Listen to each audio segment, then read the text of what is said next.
Hey, here we are. Hey, everyone. I'm Carolyn Moore, and this is Modern Widows Club. So I went into the wrong link because technology isn't always easy. But today is Valentine's Day. It's Love Day. It's also um, Donor Day. For those of you who have donated an organ, like I have, we've got a special guest today, Laurie Rich from our Sacramento community. And then we've got Dr. Jean Miller, who is going to talk about losing her husband on Valentine's Day, just like I did, Love Day. What does that look like? And she is from the Denver, Colorado area. So I'm going to go ahead and get Jean on here. Let's see. Let's have her come in. There she is. Yay. Hi, can you hear me? Yes, I can. Okay, so we got to move. Can you move your camera up so I can see more of your face instead Mm, of, mm. there you go. There you Is go. that There you better? go. Yeah, it's way better. Okay. So thank you so much for being on Modern Widows Club's live today. We're here to really just honor this Love Day, Valentine's Day. Both of us actually lost our husbands on Valentine's Day. And I've actually met several women who have, and that's the beauty of being in a community. You can find other women who have gone through something similar as you. And I just want to hear a little bit about your story, and let's just have a conversation around. Um, gosh, I mean, if you're anything like me, it was like, no, not this day, not this day where we celebrate love. I don't want Right. that day to mark the day that I lost my husband. So, what was that feeling like for you and your story? Just tell us a little bit about your story. Sure. Well, thank you for having me, first of all. Yeah, it's surreal. It was actually surreal when it happened, and I definitely it's 2 years today. So in the world of grief, that's I know just a blink. Mhm. It's ironic and it's surreal. I was one of those sappy people that always loved Valentine's Day and never believed it was a commercial holiday, and so to lose, my soulmate and the love of my life on Valentine's Day, it's really hard to believe, but yet ironic, but not at the same time, because my husband, if anyone knew my husband, just full of love, incredible romantic, was one of those people that just overdid it on Valentine's Day with gifts and everything, and so it's tough. It's tough to even to come to terms with it now because I still, that's still special to me. Love is still a part of my life, and I don't want it to be a negative thing forever. So I'm trying in my healing to switch that a little bit and think, well, of all days, that would make sense with Don because our love is pretty unique and pretty unusual. So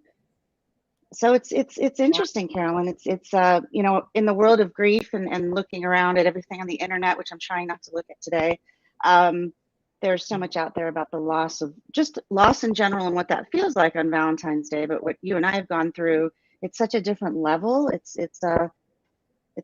more, not better, worse, whatever. It's just a layer deeper, and Mhm. um, and it's incredibly bittersweet, incredibly bittersweet. Yeah, and if you're a lot like me, at year 2, I remember the first and second year and being, completely blown away on January 2nd when all the Valentine's Day candy and all the ads on TV and it literally was like I can't the brochures coming, junk mail coming in my like you couldn't Yeah, you can't hide it. escape You can't hide. Right. it.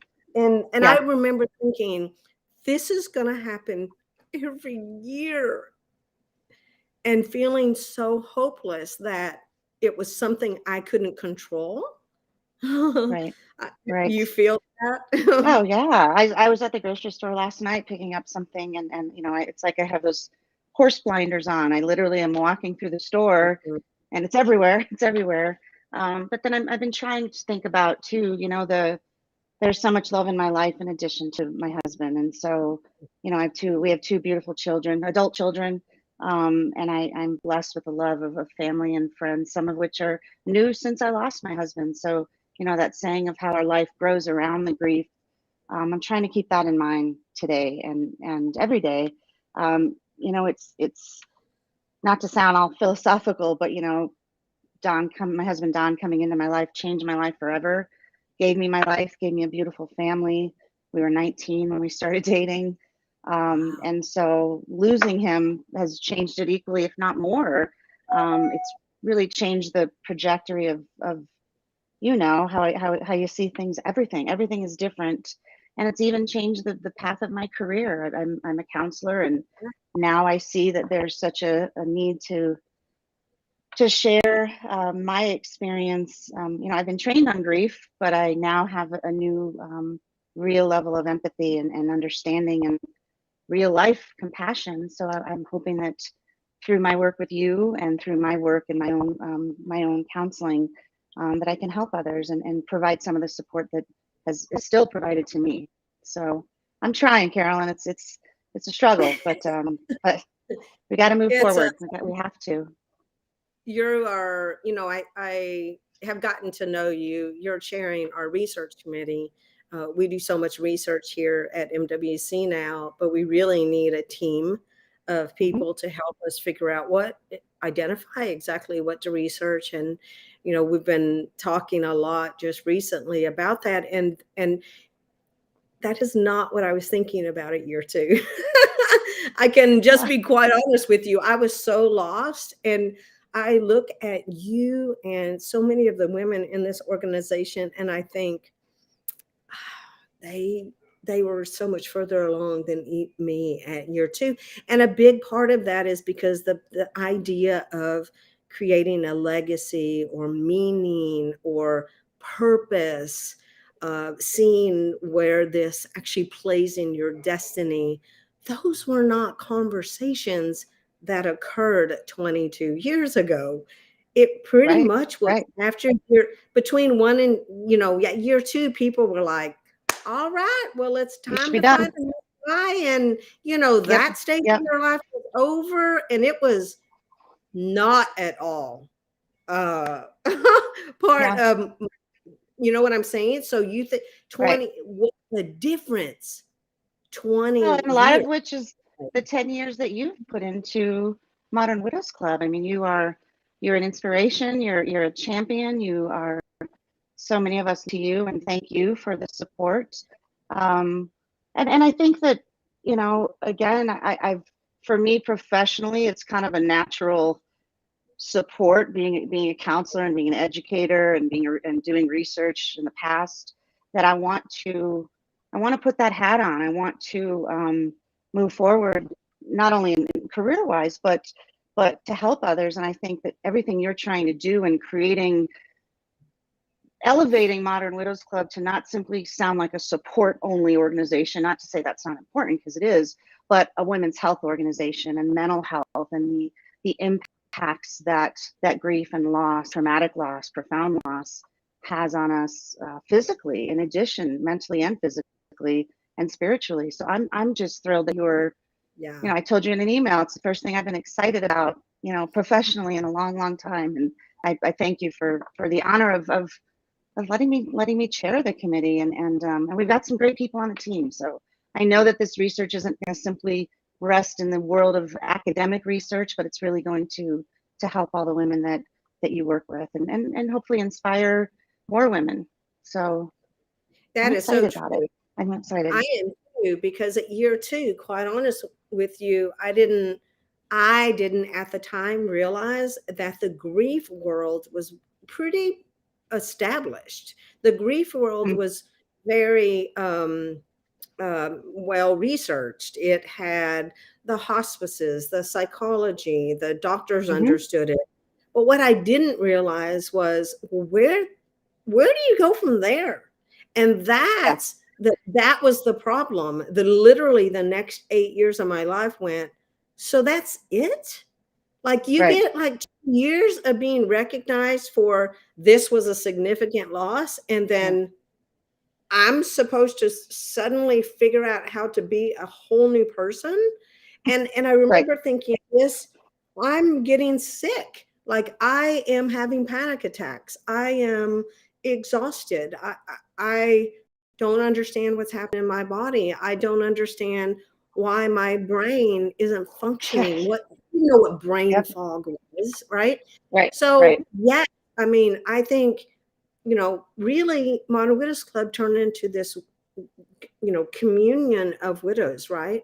But then Hmm. after 10 years of talking directly to tens of thousands of women, you realize this is a women's health issue.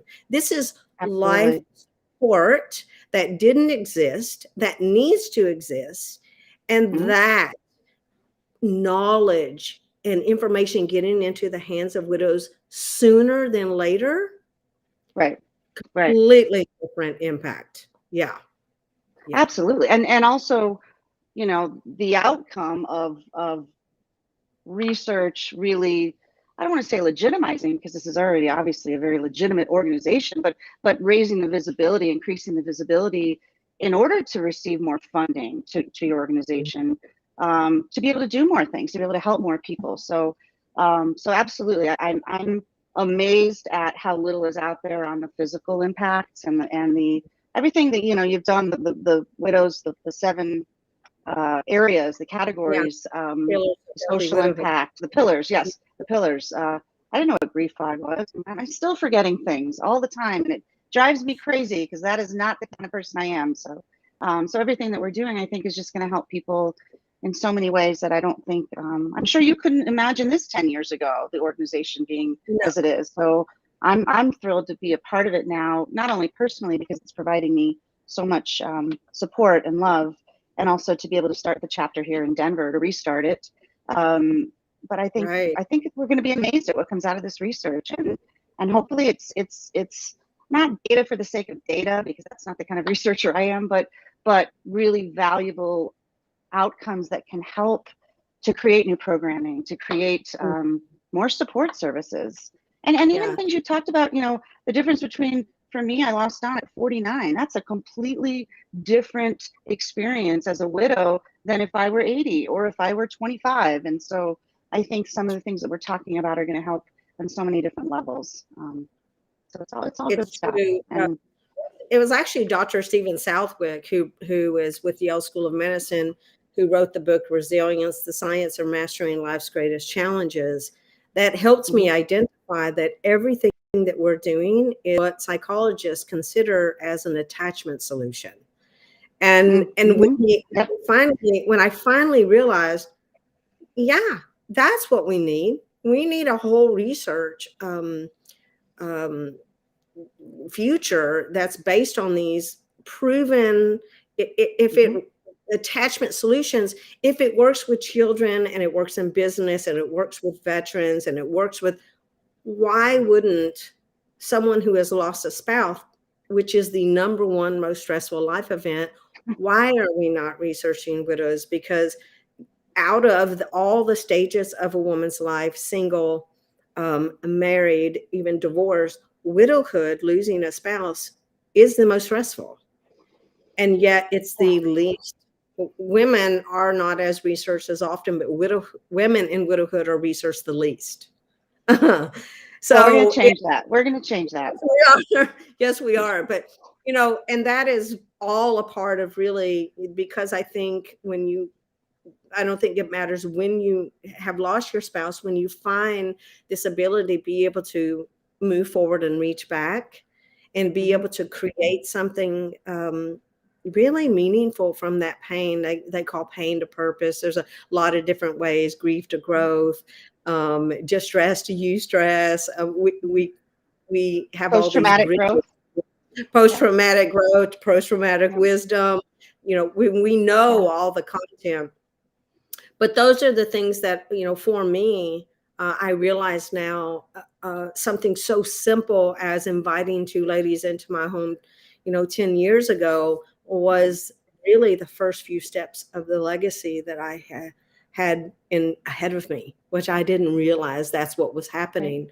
But I do now. And I think that's Mhm. collectively something much bigger than ourselves being a part of, is Right. is that whole hopeful, heal, grow, lead process that we constantly talk about, that widows are, dancing on. Right.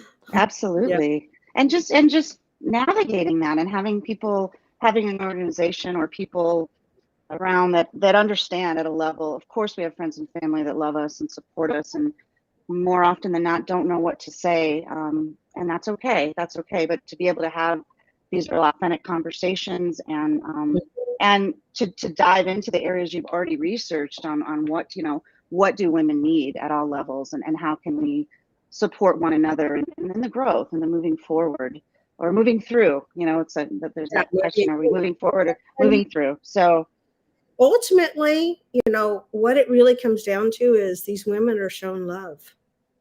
right, They're not just on this day, but every day, every every day, day. That love absolutely, transforms and transfigures into something that becomes, it's like what I call the ripple effect, right? It mm-hmm. expands outward.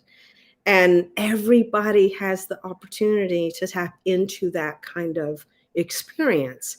Right, right, Unconditional love and non-judgment and compassion and empathy. That's why Modern Widows Club is so successful. That's how we started. That's how that is the thread, the red thread that goes through all of everything that we decide to do. And you recognize that. Everyone who gets involved in an organization has mm-hmm. recognized this. They receive as much as they're actually able to give back. And that's what Dr. Southwick really taught me, was that's where the power is. That's where the most powerful Absolutely. healing is, when what you learn, you can turn around and help another. Absolutely. And it's one of those, there are silver linings. They're hard to find. They're definitely hard to find in year one. I'm seeing more in year two. But there can be beauty and growth that comes out of this pain and loss. And so that's the legacy I'm trying to, carry forward with the loss of my husband Don. And I know he's pushing me through it, because I don't know where the strength is coming from in year two, or I don't know, but it's here, and I'm just thrilled to be a part of an organization that can help Right. people, and to work with you. So thank you for the Well, I opportunity. And know, like my guy, your guy is very proud of you. I think if they had the choice, they would still be here, uh, of course, doing whatever it is that they loved doing for us. And yet here we are, given the honor and hmm the fulfillment of carrying on that love, absolutely, that lives on always. Yes. absolutely, yep, Gosh. it never Thank goes away. No, Thank and thank you, you so much for thank you. being here this morning. I'm going to talk to Laurie Rich, but um, I really appreciate you spending this time with me. And anybody else who's actually on this call who lost their partner, their spouse, actually on Valentine's Day, we would love to meet you. So if you'll actually Absolutely, put your, just make a comment below on this video, we would love to reach out to you. And maybe there's like a community of just women like us who have lost their person on this day. I mean, that would be I know Diane, and there's Diane up in Philadelphia, and a couple of other ladies, but I would love to know more. So wouldn't you? I would absolutely, yeah, that would be great. That'd be great. Well, Another level awesome. of sharing. So another level of sharing. That's right. Well, I know you have a beautiful, loving day. I'm glad that you shared your love with us today. thank you, And thank you. well, I guess I'll be talking to you probably We will. tomorrow. Okay. Thank you. All Thank you. Have a great day. All right. right. Happy Thank you. Valentine's Day. Oh, she was saying happy Valentine's Day, which is so now I want to have Laurie Rich come on. Laurie Rich is actually Modern Widows Club Communications Director. If you see all the beautiful rebranding that we have done over the last year, and also our social media posts, how we develop that, we're usually about 2 months ahead of time, thinking about what we're going to be posting relevant to what's happening in widows' lives, but also relevant to the times, what's happening around us. I love working with Laurie, and so I'm going to have her come on because she actually was an organ donor, just like I was on this day, and we're going to share a little bit about our stories. So let me have Laurie come on. Hi, Laurie. Good morning. Hi, Carolyn. Good morning. Thank you for having me here. Absolutely. So we found out when we met that we had something in common, and that was that we were both our spouses organ don't deciding on the organ donation. And I had interviewed you and said, did you know that your husband wanted this? Because this is always usually the first part of the conversation. Because I had the conversation with my husband. It was normal for us to talk about what if I die someday, which not a lot of couples actually feel comfortable in doing that. But we found out that we had that in common. But I want to hear just a little bit about your story, and then I'm going to share some of mine. But I think today, being Love Day and Donor Day, honestly, I had no idea 22 years ago that that was actually the case. I just, no one, that was an insignificant little piece of information when someone has died.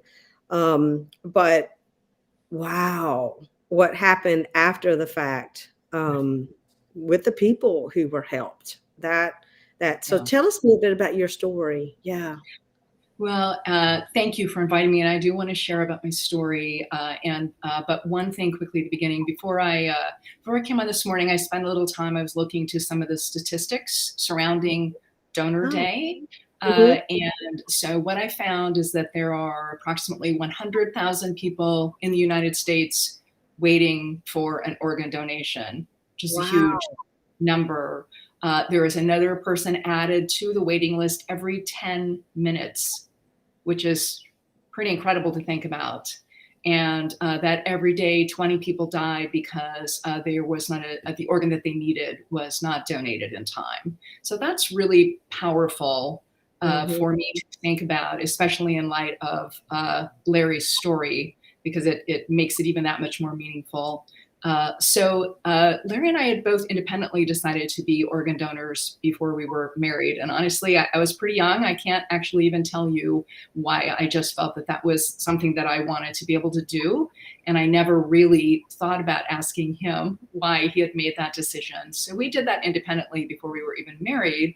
And as we got a little bit older, and we did start thinking about the conversations, having it around legacy, future, making sure that we both understood each other's wishes. And neither of us were ever uncomfortable talking with each other about the reality of death. We knew that it was going to happen, and one or the other of us was most likely going to be here longer than the other. And so for us, it was very important to have this particular conversation. And we did several times throughout our lives. And so every time the question of organ donation came up, we would reaffirm to ourselves and to each other that that was something that was important to us. And sorry, you have a question? You want me to just go ahead and? No, I agree. Having been a nurse in my 20s, it was for me, and plus my mom was a blood donor, like I am now. Yeah, giving away what we have of this physical body just seemed to make sense from my childhood. But that was, yeah. But tell us a little bit more about your story, because there's one thing to know, and I think that's painful for a lot of people who don't know when the time comes to make this. Well, it's a life and death decision. You have to make the decision right then, and it does make a big difference when you actually know what the answer would be for your loved one. So tell me a little bit about what it was like for you, Larry.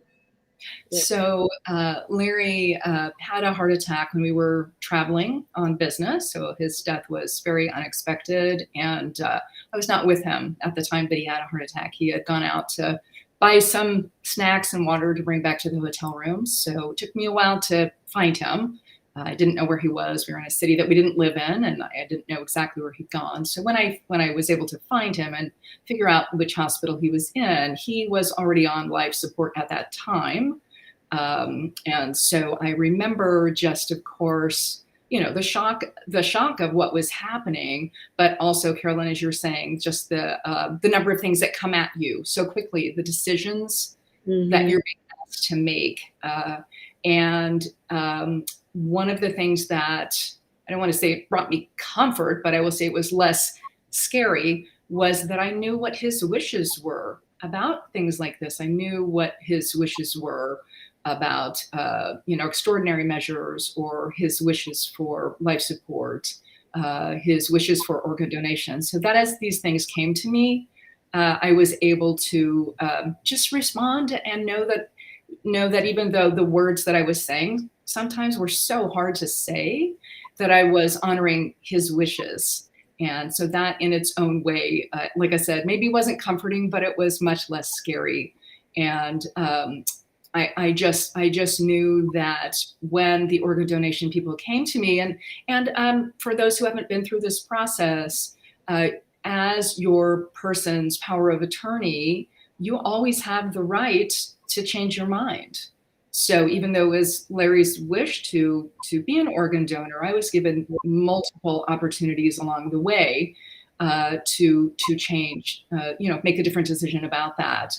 And every time that was presented to me, I was just very firm in my belief that I wanted to honor and do what Larry wanted me to do. And, I love this conversation around legacy, Carolyn, because at the time, it was really hard for me to understand that it was a legacy decision when you're in the middle of going through scary times with your spouse, you're in the hospitals, a lot of stuff coming at you. And I didn't view it as legacy at that time, but now I can. Yeah.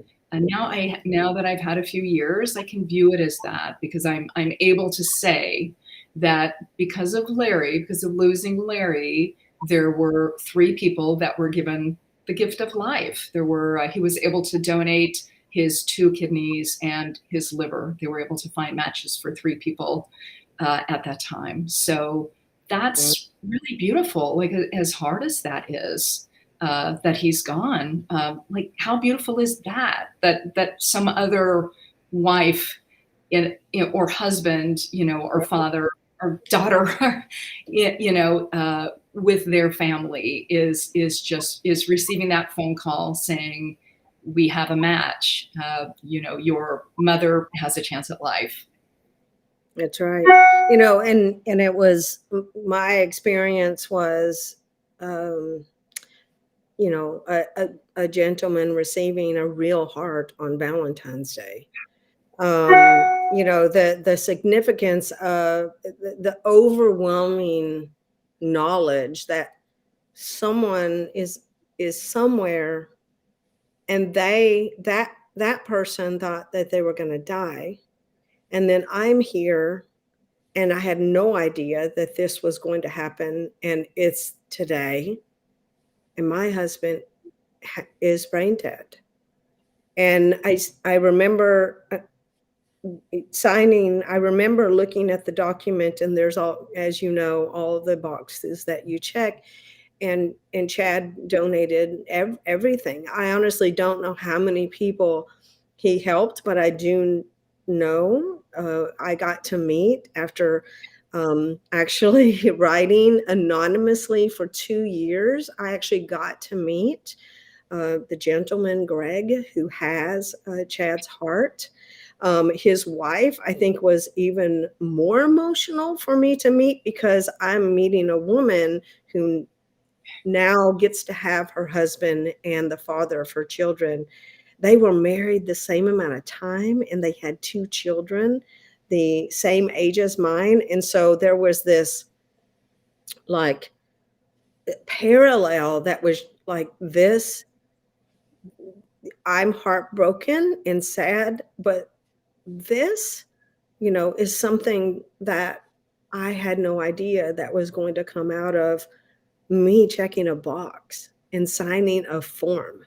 And it was a real family who now has this opportunity. And um, it's really special having them come to Orlando and for me to meet them. And there were many people that actually helped in that process.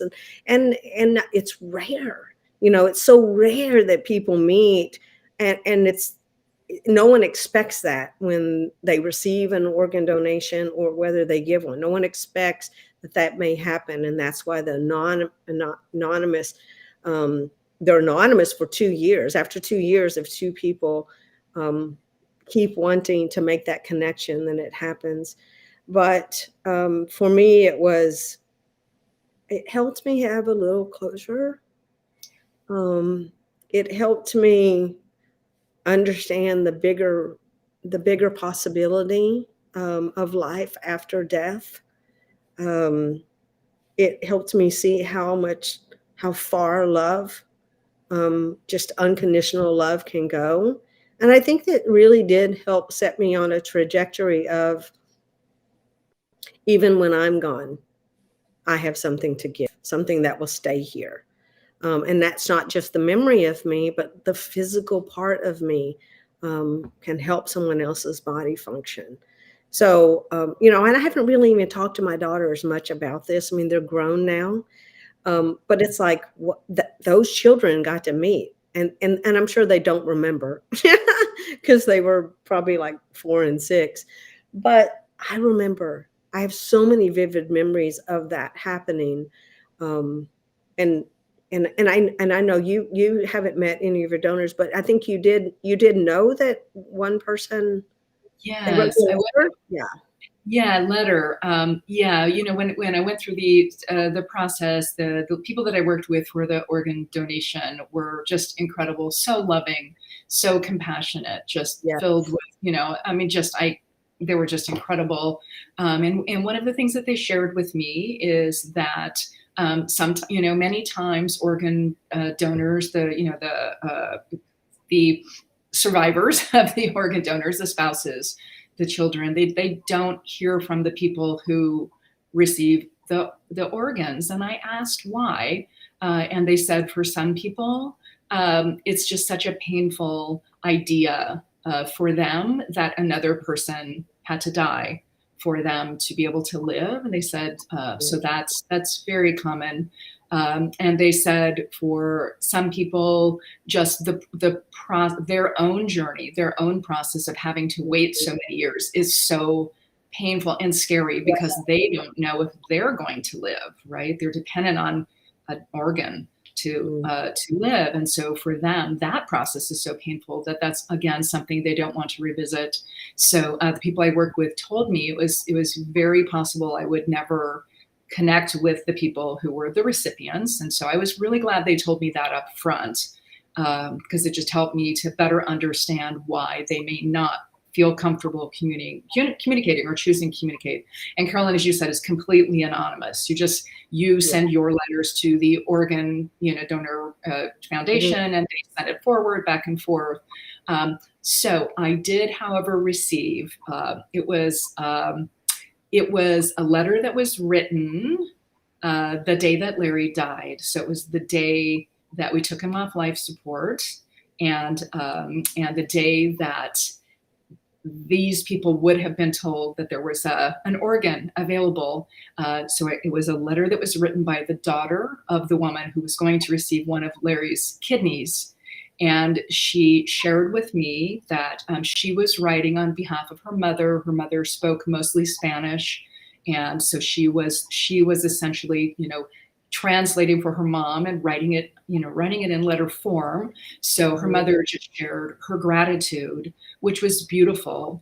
And then her daughter, she shared what it was like from her perspective to get this news. And she shared with me that her mother had been waiting for an organ for 3 years. Her mother had been waiting for a kidney for 3 years. And so that entire 3-year period of time was just as you can imagine, so painful and so hard for the whole family. There were actually 12 children, believe it or not, very large family. So, so the 12 children and the mother and father kind of just lived in, I mean, the shadow of knowing that their mom's time was limited. And that, so the day that they, got that call to say that there was a kidney available, was just the most powerful thing for them. I mean, I could just, even without reading the words, I could just feel the gratitude just coming from this, right? It was so powerful.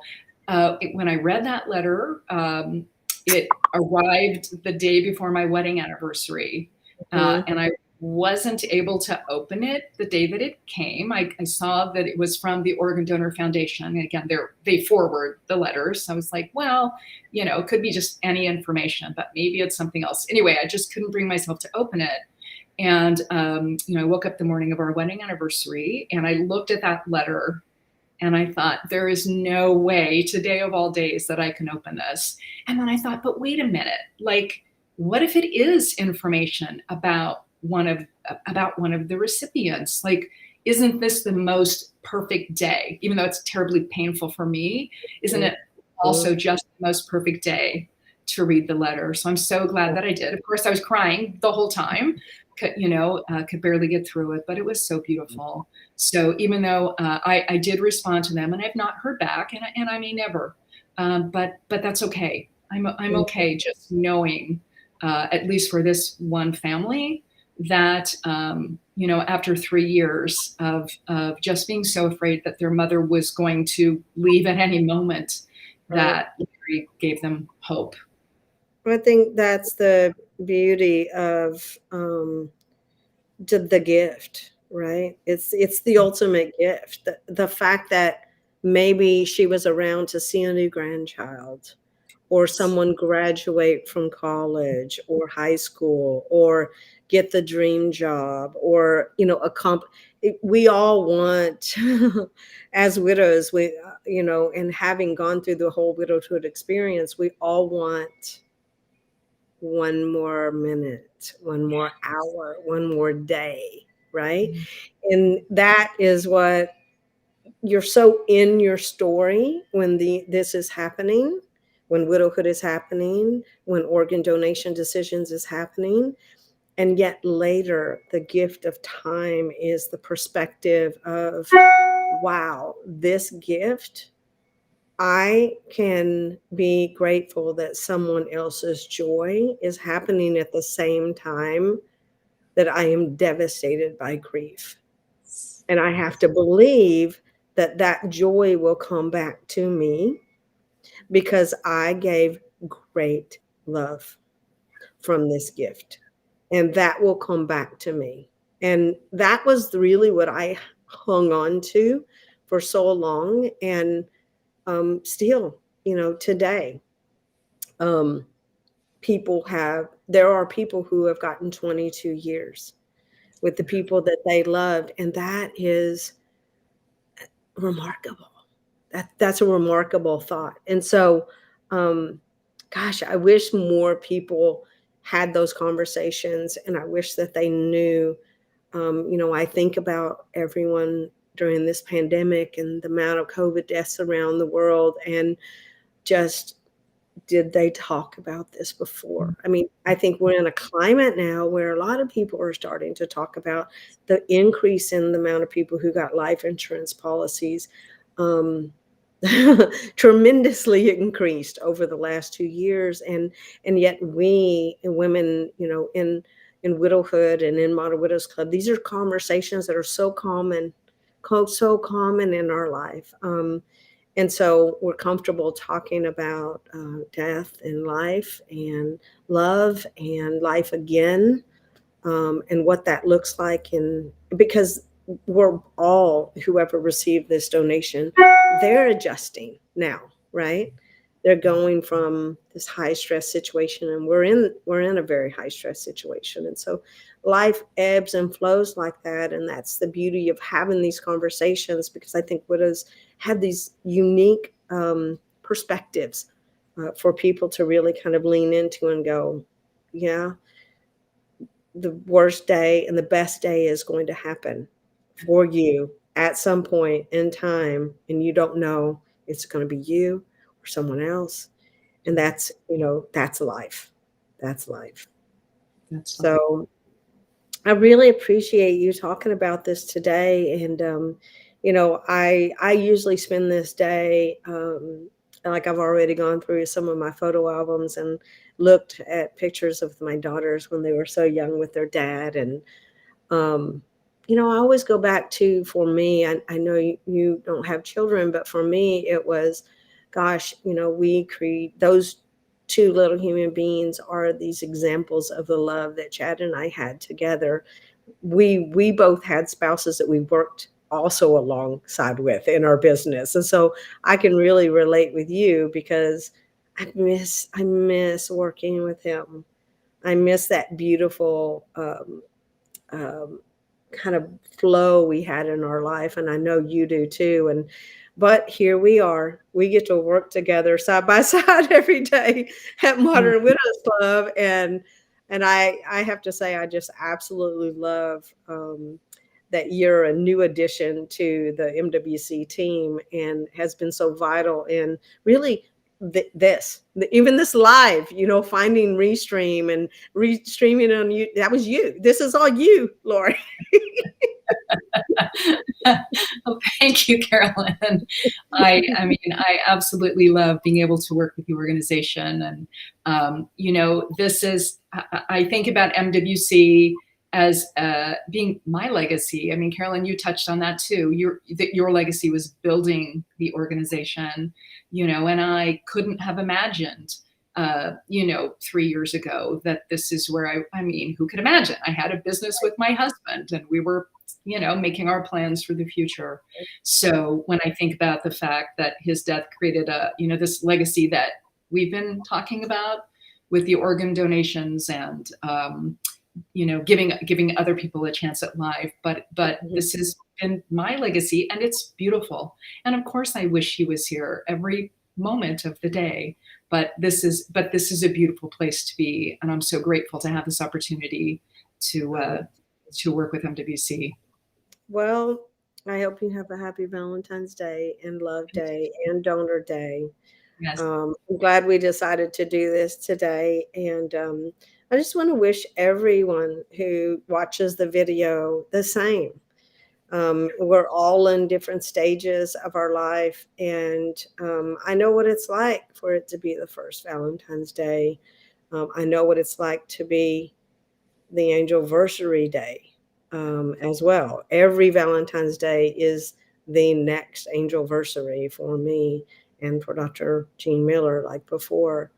Um, and I've had to do a lot of soul searching over the years to determine what this day was going to be for me. And ultimately, I've decided that we make it what we want it to be. And if we want to stay in bed, we stay in bed. If we want to get up and do something, we do something. If we want to give back, we give back. And you'll know every time it comes around to listen to yourself and to trust yourself and to do that thing unapologetically.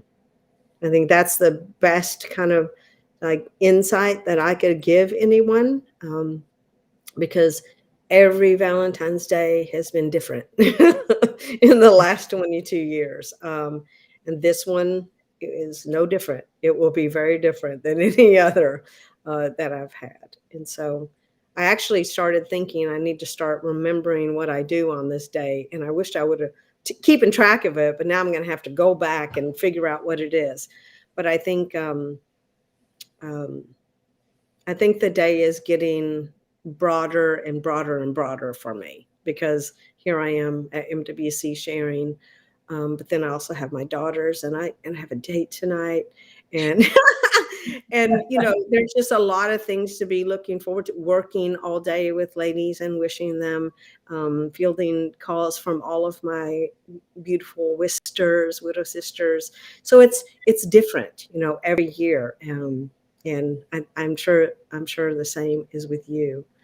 So, but thank you so much. I'm gonna say we get to say goodbye to everybody now, but Everybody, oh my gosh, Judith, look, you did a little heart. Thank you.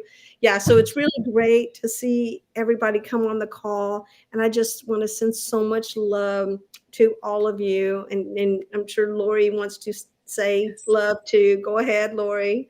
Love to all. And I also just wanted to quickly include a resource. You can go to donatelife.net if you want to find out information about yourself being an organ donor, or if you're watching this, if you are married and you have not had this conversation with your spouse, I absolutely would encourage you to have that conversation. It's an important one. And I think it's the compassionate thing to do for a person you love so that when the time comes, you are prepared. Donatelife.net. Yeah.